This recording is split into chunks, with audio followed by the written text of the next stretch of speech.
This time on Decomplexify, we examine a mind-boggling logic puzzle. Consider this scenario. A teacher, Mr. Harris, announces to his class that there's going to be a surprise exam next week.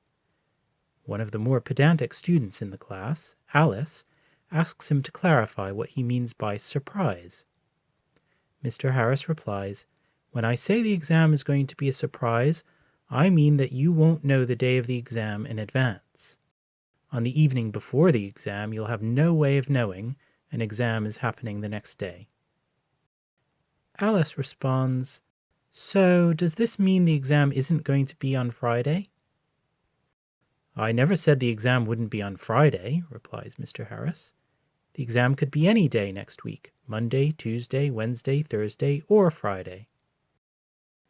"Yes," says Alice, "but if that's the case, then what happens if we get to Thursday evening and we still haven't had an exam?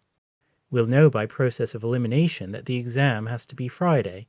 There's no way you can give us an exam on Friday and have it be a surprise, is there?"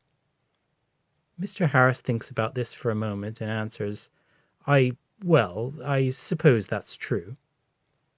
"So really," says Alice, "the exam has to be between Monday and Thursday, right?"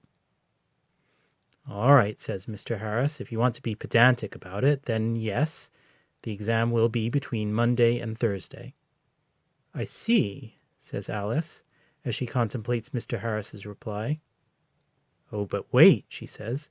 "Now that you've told us the last possible day for the exam is Thursday, you can't give us the exam on Thursday, can you?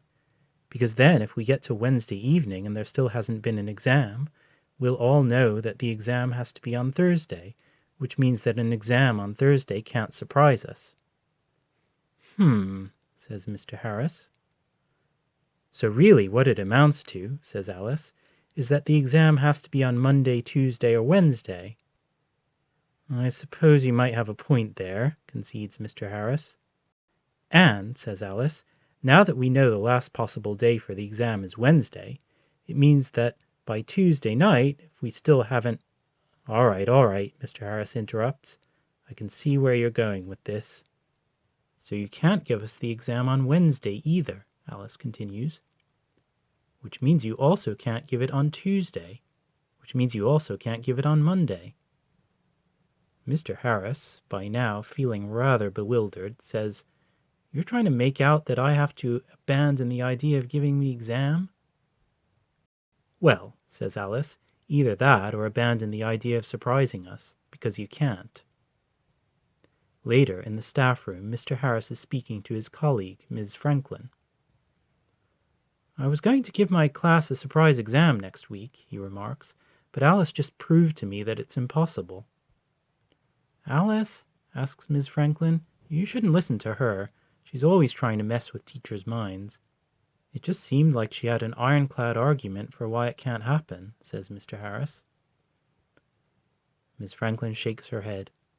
"All I know is I announced a surprise exam to my class last week. I gave the exam this Tuesday, and when the exam was handed out, people groaned because they'd hoped it would be later in the week." "I know it's common sense that teachers should be able to give surprise exams," Mr. Harris agrees, "but somehow Alice made me admit that I couldn't, and I can't seem to find the flaw in her logic." The scenario that we've just presented is a version of the so-called surprise exam paradox. In other variations of this paradox, the event involved is an unexpected hanging or a surprise air raid drill.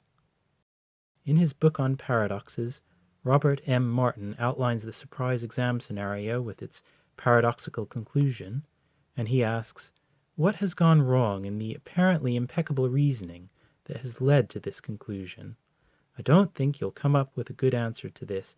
It's a surprisingly difficult question on which there has been a good deal of philosophical controversy.